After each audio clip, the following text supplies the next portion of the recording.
Madame, Monsieur, chers habitantes et habitants de Fegersheim-Onheim, je vous présente tout d'abord, au nom de l'ensemble du conseil municipal, mes meilleurs vœux pour cette nouvelle année. Qu'elle vous préserve en bonne santé et soit synonyme de bien vivre ensemble. J'ai d'habitude la joie de commencer la nouvelle année avec vous tous, lors de la cérémonie des vœux qui nous réunit au centre sportif et culturel. C'est avec regret que nous avons cette année dû renoncer à ce moment convivial et festif, que mon équipe et moi-même attendons toujours avec impatience. Mais, comme vous le savez, l'année 2020 qui vient de s'achever a été exceptionnelle en tout point, et c'est avec espoir que nous entrons dans la nouvelle année. En attendant, il va encore falloir nous armer de patience et faire preuve de résilience. Vous nous avez toutes et tous prouvé que les acteurs de notre commune n'en manquent pas. L'année passée a également été celle des élections municipales. J'en profite pour vous remercier pour la confiance renouvelée, qui témoigne du sérieux de l'ancienne équipe que je salue pour son engagement. Le conseil actuel a été renouvelé de moitié, alliant ainsi expérience et regard neuf.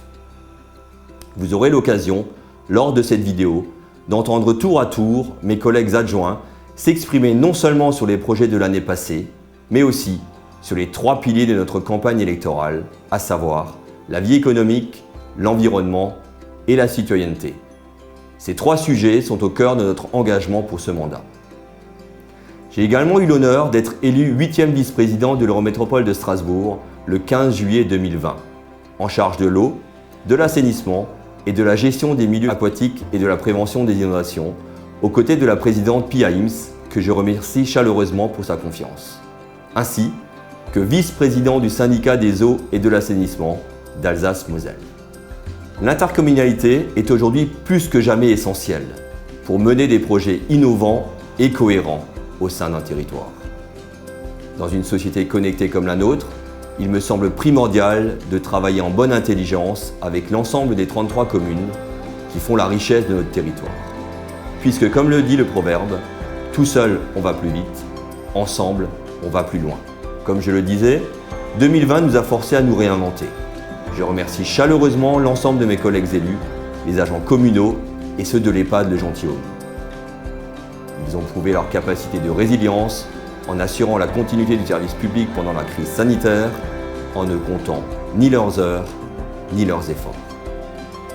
À ce sujet, je laisse la parole à mes collègues Agnès Muller, adjointe aux affaires sociales, et Françoise Freiss, adjointe aux affaires scolaires. Nous nous trouvons actuellement à la ruche qui a été mise en service en février dernier et qui a facilité le respect des protocoles sanitaires ces derniers mois.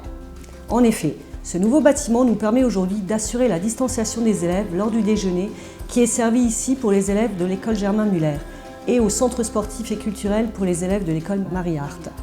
La ruche nous facilite également l'organisation des temps périscolaires par groupe de classe.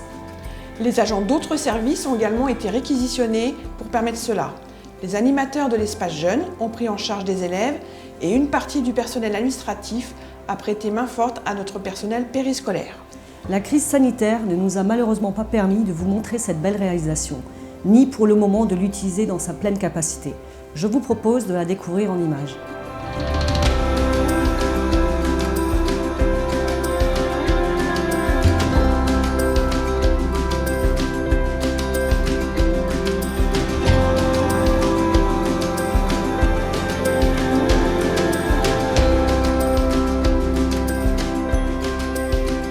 Le contexte actuel nous rappelle l'importance de la solidarité. Les élus se sont rendus disponibles pour prendre des nouvelles et apporter l'aide nécessaire aux personnes vulnérables pendant les 2 confinements. La solidarité intergénérationnelle s'est illustrée dans les lettres écrites par les enfants aux résidents de l'EHPAD, particulièrement touchés par la crise actuelle, même si aucun cas de Covid n'y a été détecté pour le moment. Les entreprises du territoire se sont associées à cette solidarité, notamment par le don de chocolat de Pâques à l'ensemble des résidents et du personnel de l'EHPAD. À cela s'ajoute l'opération du 1er mai qui a mobilisé plusieurs commerçants du village pour la vente de brins de muguet dont 3 € ont été reversés à l'équipe du Gentilhomme. Près de 700 € ont ainsi été récoltés. Retrouvons Vincent Fender, adjoint à la vie économique et aux travaux dans la zone d'activité, qui a connu bien des évolutions ces dernières années. Comme vous le voyez, Nous nous trouvons actuellement dans des anciennes friches industrielles. Avec le soutien de l'Eurométropole, la commune a œuvré pour redonner vie à cet endroit et le rendre plus attrayant. De nouvelles entreprises se sont implantées, d'autres s'installeront dans les prochaines années, apportant leur contribution à plus de 50 années d'activité industrielle et commerciale dans cette zone.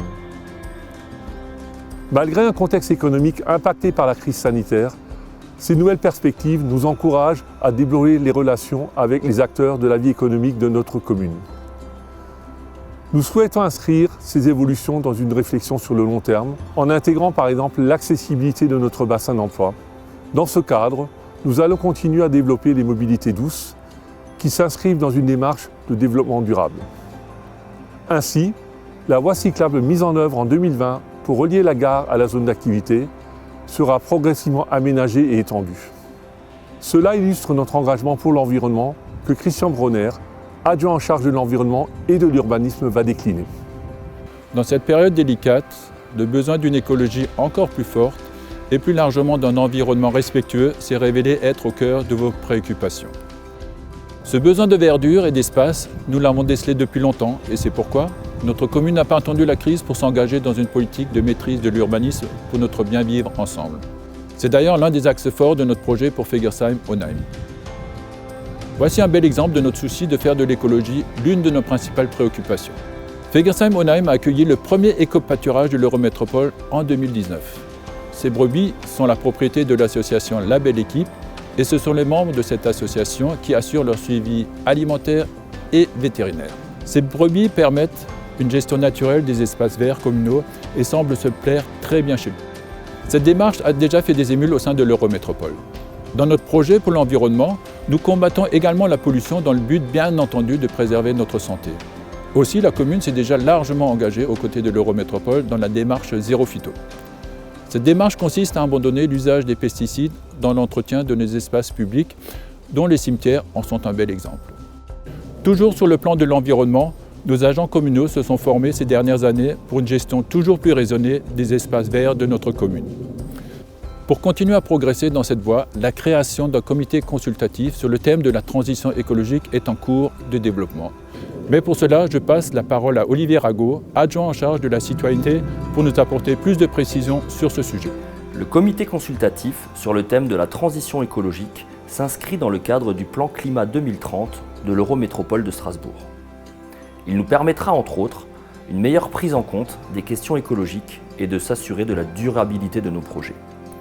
Autre point positif, ce sera un lieu d'échange direct avec les citoyens et les acteurs majeurs de Fegersheim-Onheim. Comité consultatif, conseil municipal des enfants, conseil des aînés et bientôt conseil des jeunes sont autant d'instances favorisant l'écoute de la population et l'association du plus grand nombre à la vie de la cité. Ces groupes facilitent le lien intergénérationnel, véritable vecteur de cohésion sociale et de bien vivre ensemble. Parmi les actions qui ont permis de faire vivre l'intergénérationnel, je citerai la distribution de lettres aux gentilshommes par le conseil municipal des enfants en décembre dernier, ou encore les ateliers de bricolage proposés chaque année par le conseil des aînés, ici même à l'espace jeune, qui contribuent aux décorations de Noël de la commune. Nous sommes fiers de ce que sont devenues nos instances de participation citoyenne. Le conseil des aînés, créé en 2016, est aujourd'hui une organisation dynamique et indépendante à l'initiative de thés d'enfants ou encore de conférences. Le conseil municipal des enfants permet quant à lui d'être à l'écoute de la jeunesse et de transmettre les valeurs qui sont le fondement de notre République et de notre démocratie. Les associations et le sport tiennent également ce rôle auprès de notre jeunesse. Et je laisse la parole au premier adjoint Denis Riffel à ce propos. Les associations font la vie de notre territoire et contribuent au bien vivre ensemble. Nous avons conscience que l'année 2020 a été éprouvante pour le monde associatif, qu'il soit sportif ou culturel.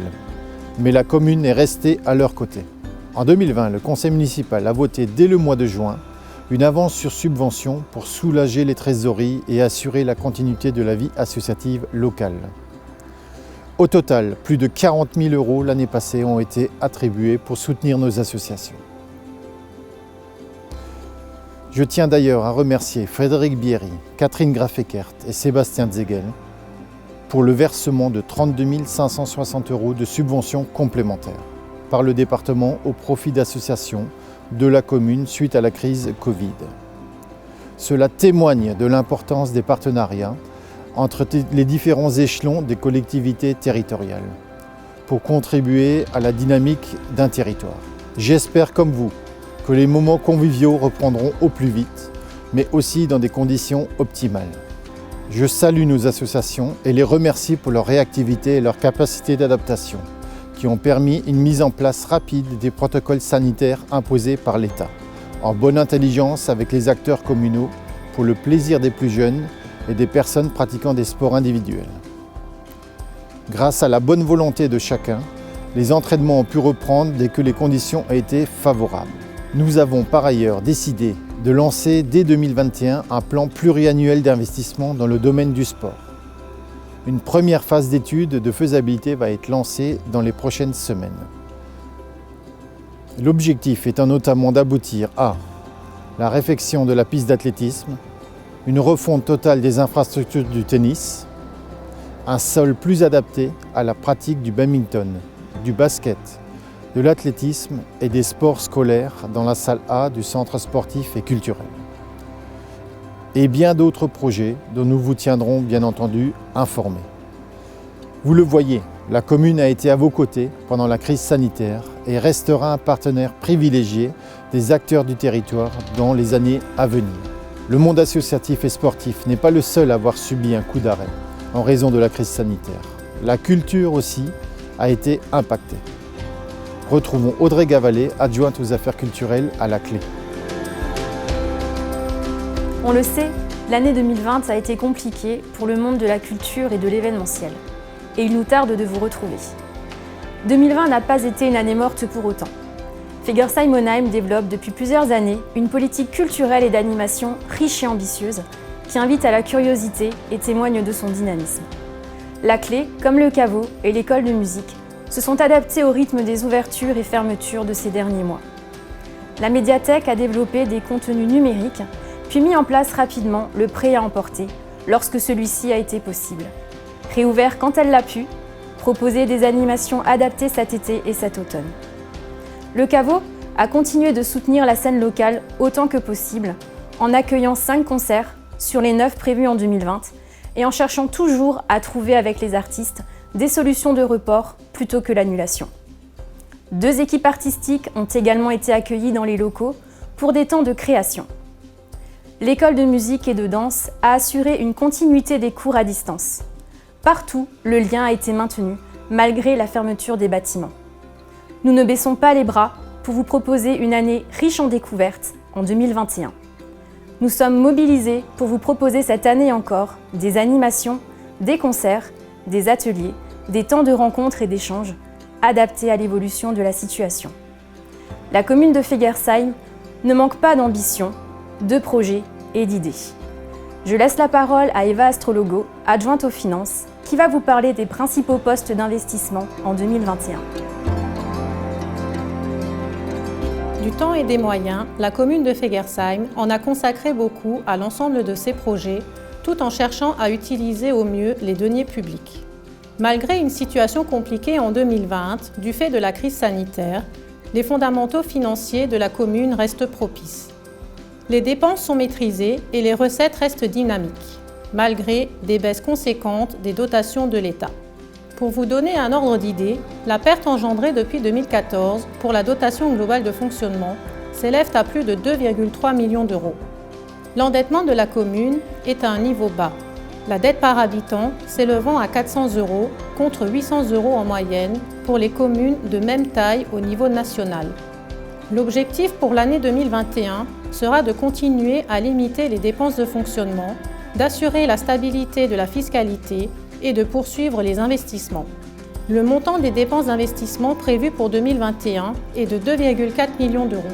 L'accent sera notamment mis sur le sport, l'amélioration des bâtiments abritant les services municipaux et sur la poursuite de la mise en valeur du patrimoine communal qu'est l'église Saint-Maurice de Fegersheim.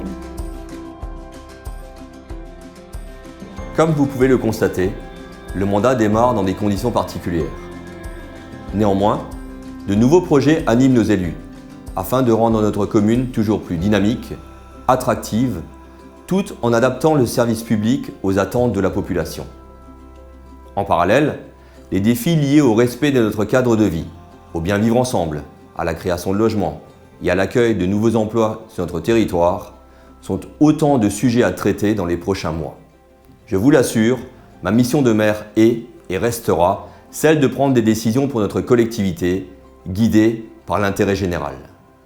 Encore une fois, je vous adresse, au nom de l'ensemble du conseil municipal, mes meilleurs vœux pour cette nouvelle année. Année 2021, qui marque les 30 ans du jumelage qui nous lie à la commune de Cressier. Cet anniversaire sera fêté chez nos amis suisses au début de l'été, si les conditions sanitaires le permettent. Nous nous réjouissons de pouvoir vous inviter à ce rendez-vous convivial. Prenez soin de vous et au plaisir de vous croiser très bientôt.